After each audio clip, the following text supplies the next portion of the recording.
Yo,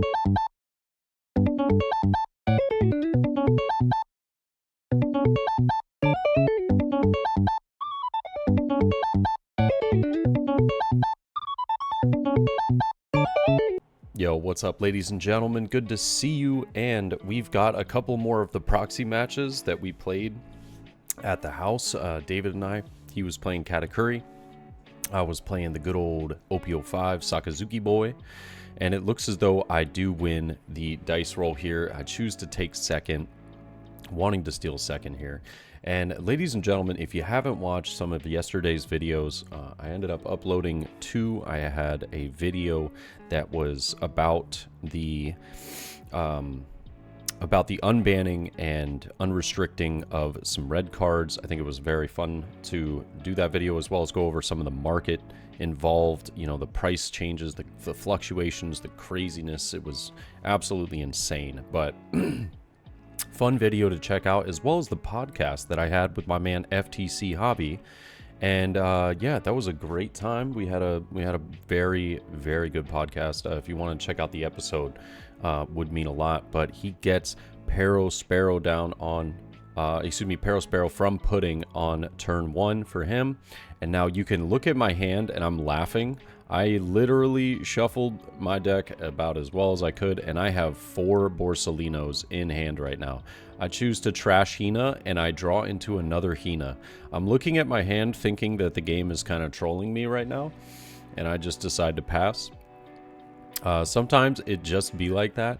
You get some unfortunate hands, and I think this is one where I decide not to counter out here. I think I end up taking the life, if I remember. Oh, no, never mind. I do counter out with Borsalino. I was about to say, I was like, I have 4 Borsalinos. I should 100% be countering out of this. We do draw into an Ice Age off leader ability, though. I am going to trash another Hina, picking up the Greater Eruption, but we just don't have any... we don't have any removal for that Sparrow. Would be nice if we ended up having the Houndblaze, but unfortunately not. I'll just get the Borsalino down, though. I want to have some way to defend like a 5k swing from Pero and potentially bait leader into attacking real heavy into the Borsalino. I could just kind of let it go, but stay high on the life count at the moment. And now we will see a 7k swing into life. He looks at the top, sees a Big Mom, is going to keep it there. I'll take it, and we do finally pick up a little brand new. I'm all right with that. I think I could have blocked that one hit, though. Going down to 2 is a little risky, but I was really trying to get my hands on like some form of removal. So I'll play brand new, hoping to pick up Houndblaze, and there it is. We do end up finding it, trashing Tashigi and the Ice Age, but all in all, not too bad. I finally got the card I needed. I can get both these Peros off the board, which is fantastic. And I am going to have to swing 5 into the rested Pero, though, or into life, if I want to get rid of both of these at the exact moment. I could use the Greater Eruption, but I'm just going to choose to go 7 into Pero, lowering this one down to 2. He can look at the top and does find a 6-cost Sparrow. I'll use Houndblaze, bottom decking the other, and then just going for an 8k swing into life. We're more than likely going to get this life, but it's just going to be a Big Mom added to hand right here, so very useful for him. And I think I choose not to cycle. Yeah, I think I choose not to cycle my hand at all. And the hand has definitely come back to life a little bit, starting from 4, Borsalinos into having a little bit of counter power as well now. And we will see the 7 cost being rested. I choose to give him the life.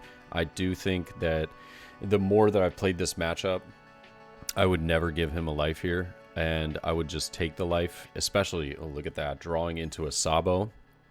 Oh yeah. This was a few days before I felt like I had a better understanding of this matchup, but all in all, I did try, to do my best here to see what, I could possibly do with a lack of removal in the very beginning, early stages of the game, and just trying to figure out, what's my best plan of attack here. He's got quite a bit of cards in hand. He's got 4 life, which is very scary. I am just going to go 5 to life, though, with Borsalino here. He is going to counter out for 1k. I'll go 5 again, bringing Big Mom down to, I believe, yeah, 6 cost. He does get Sanji right off the top and trashes one of the new events. I believe it's called the 200 million volts Amaru or something like that. I'm more than likely just going to try and refer to it as Amaru for the future.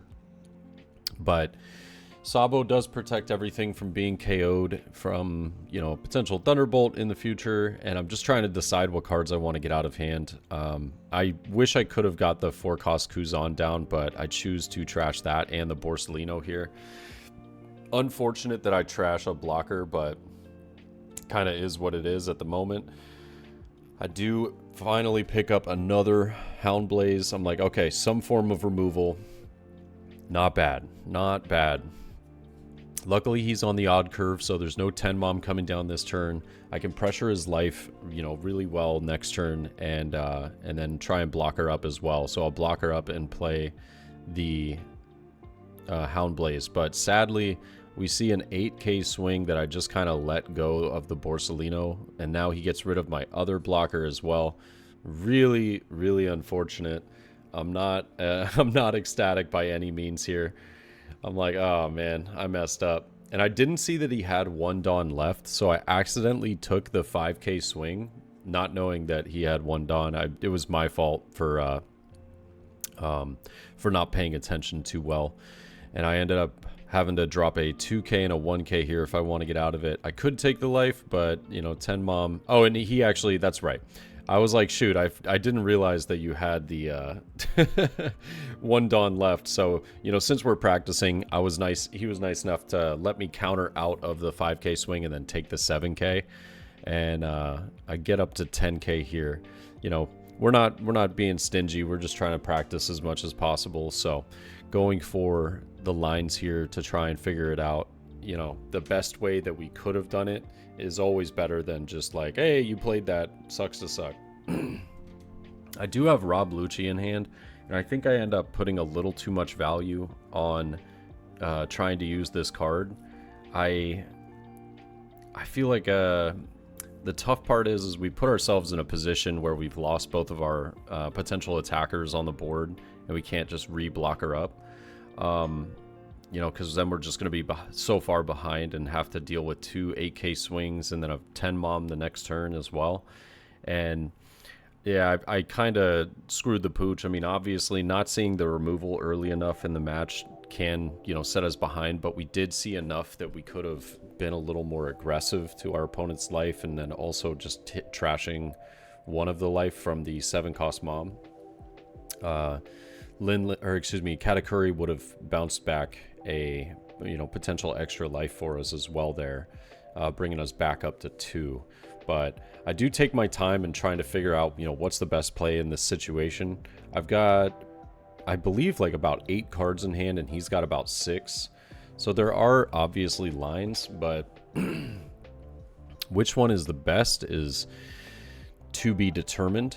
I'm going to go 5 here, more than likely into the Sanji, lowering the Katakuri, and then maybe like an Ice Age onto the Linlin, because I do remember I ended up using Lucci here, but I don't think I was able to set up a blocker afterwards. So I choose to actually bring down the Linlin to a 6 cost here.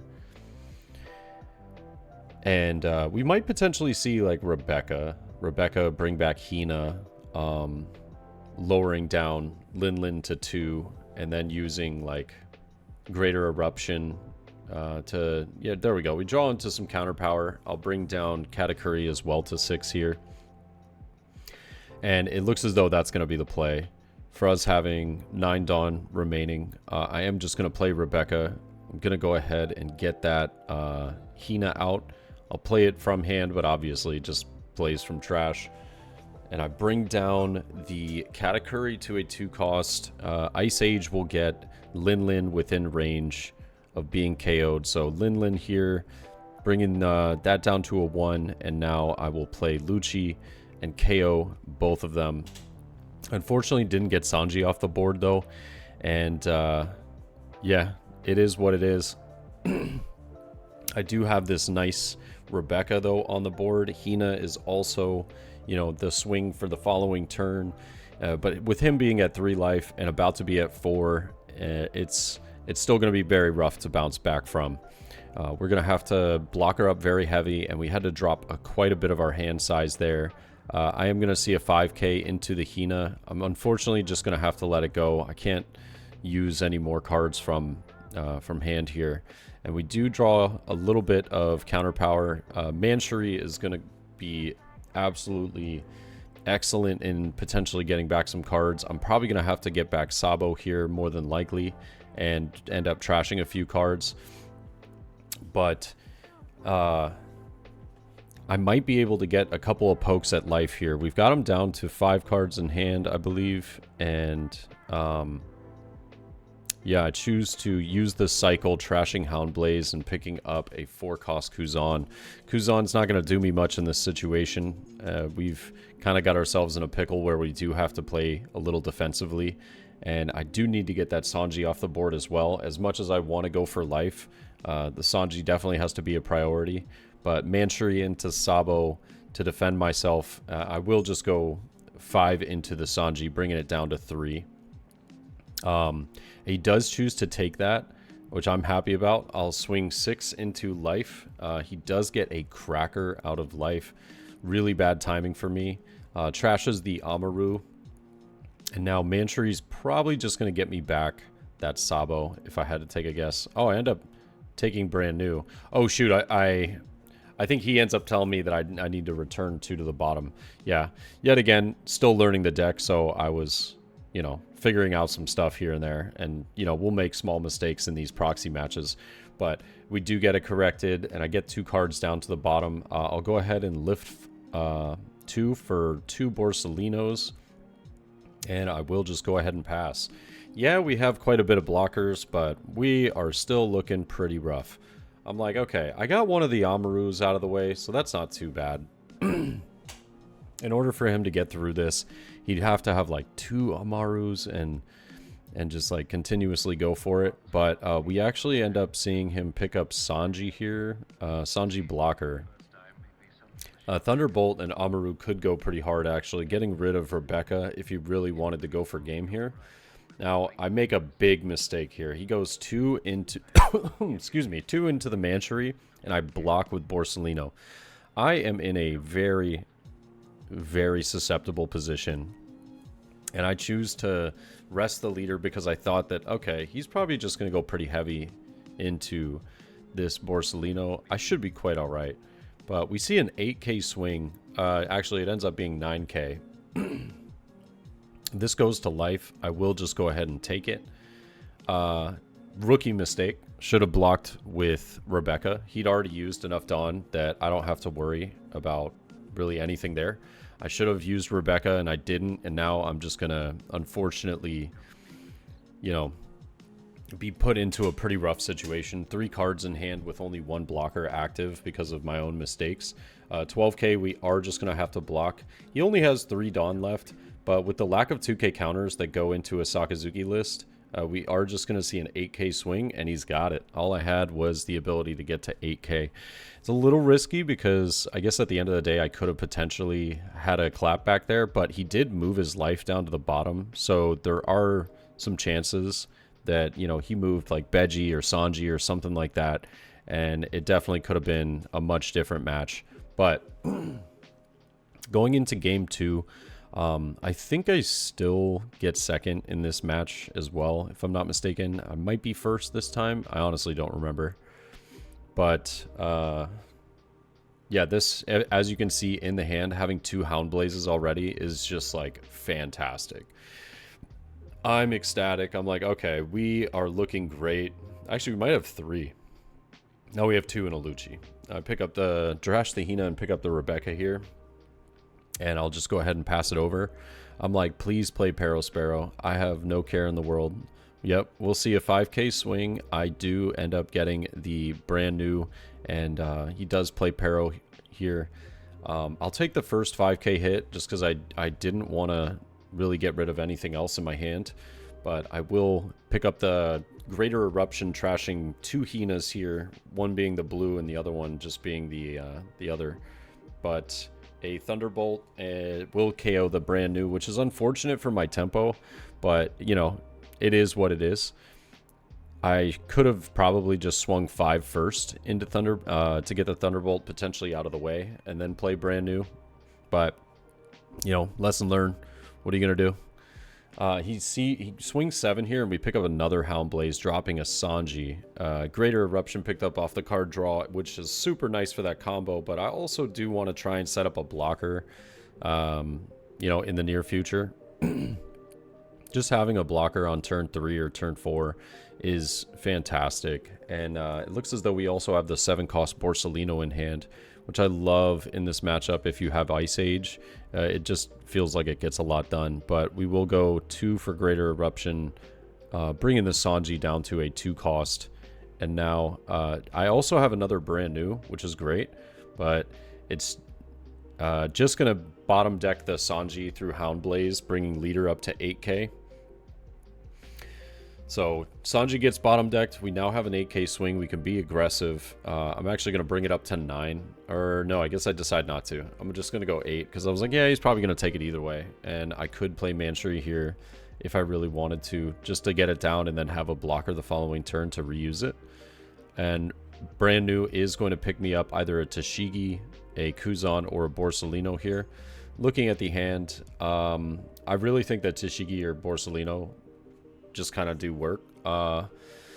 Kuzan is great, but I am kind of losing a little bit of that tempo, and I'll just play Manchery for 1 and pass. He does get another Sanji off life though, which sucks. I was like, I get rid of 1 and here comes another.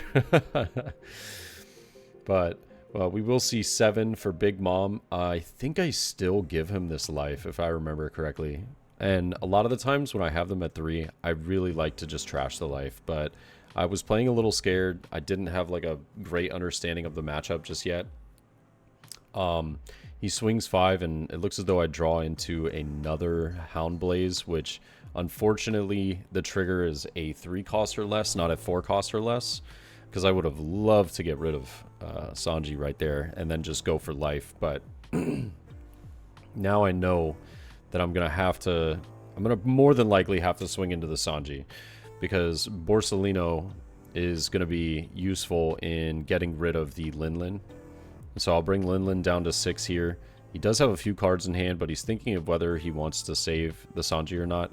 Chooses not to, which I am eternally grateful for, because now I can use Greater Eruption, bringing this down to a 4-cost. I end up picking up a Suru and bottom decking the Linlin. Now we've finally established ourselves like a board control, and I'm able to go very heavy on the blockers, you know, for the rest of the game, and we won't have to worry too much about, you know, what my opponent might be doing with like 10-cost mom or anything like that. He does see 2 10-cost moms here, chooses to take the Brulee, which I thought was interesting, but I also don't know what his hand is. He might already have like the other 2 10-cost moms. But I mean, hey, chaining 3 of those is kind of nasty in this matchup. Like, it's kind of nasty. Oh, he does have 2 others in his hand already. So picking up the Brulee just for a little bit of defense is going to just play the Brulee out. Has 5 Dawn to work with. We're just going to see a 5k to life. I could counter out. I do. I was like, but it wouldn't have been that bad of an idea just to take the last life. Simply because 10-cost mom does get value out of it the following turn. Might have been... Honestly, might have been the play. I shouldn't even say might. I think it was the play, but that's okay. We've got multiple Houndblazes in hand. I'm just going to go use the Manchery effect to go ahead and pick up a card just in case he does happen to get a what is it? Thunderbolt out of life. And I choose to pick up, I think, like a Borsalino here. Or no, I guess we're going to go for Tashigi. Tashigi for a little bit of counter power. I wanted to have, you know, some way to deal with, you know, some of the swings that I know are going to be coming the following turn. I'm definitely bringing Brule down to 2 here and getting Pudding in that KO range, or Pudding's already in the KO range of Rob Lucci. But if there's a way for me to get the, I believe it's called Satoru. I don't remember the name of that card exactly, the 5 cost guy right there, but Hina is going to bring that down to a 1 cost, and then I'll just replace brand new with Rob Lucci here, KOing both of those so that they can't swing into the Manchery. And if Manchery is attacked, I'm just going to block with Rebecca, call it a day, and then keep recycling the blockers over and over and over again. And yeah, I didn't get as much, you know, damage to life there as I optimally would have liked to, but you know, we did exactly what needed to be done. Obviously 10 cost mom comes down here. Would have been nice if we took the life previously, but what are you gonna do? Oh no, Thunderbolt. Oh, okay. Ooh, I like this. Getting a little aggressive on KO in the Manchery. Gets rid of the Rebecca and the Manchery and bounces back the Borsalino. So he is at 2 life. A little bit scary of a position, but at least he feels confident about it. You know, I think he's risking it for the biscuit right now. I do end up drawing into an Ice Age off that Greater Eruption, which is absolutely fantastic. Just being able to remove it now with Hound Blaze is insane, and that also leaves me room for it leaves me room for potentially getting what do you call it, Sabo onto field. And I think I remember messing this turn up because he used Beji to lower my Sakazuki, or excuse me, stop my Sakazuki from attacking, and then I just realized, I was like, ah, shoot, I'm pointing at it and I shouldn't have swung with Hina until I did this. I do Hound Blaze to bottom deck that, and I could have buffed it up by, you know, plus 3k, but mistake on my part, you know, organizing, you know, which way that should have worked out. But yeah, we pick up another Ice Age, and we have Ice Age and Hound Blaze. Sad to trash it, but I know that we'll be able to go for game the following turn. He is going to play 10 Mom, which gets rid of my Borsalino, and 5k swing just gets blocked by Sabo. Picking up Rebecca here is nice, just in case we were trying to play a little defensively. But I do feel pretty good with, you know, my opponent only having 2 cards in hand. I can be pretty aggressive and just go for life. 7k swing does get a card that stays in hand. I think it was a Sparrow, and I'm just kind of considering, you know, what should I swing with next and in what order. We will just go 7k. He does take, and now I can just attach everything to lead and go for game. We got it here, but solid 2 matches. Lots of mistakes on my part, but yet again, I was learning the list a lot. I feel like I have a better understanding of this matchup as a whole now, and I'm just going to continuously, you know, keep growing from there. But would love to hear y'all's thoughts and what you guys think about the matchup as well. And other than that, I'll catch y'all in the next one, okay? Peace.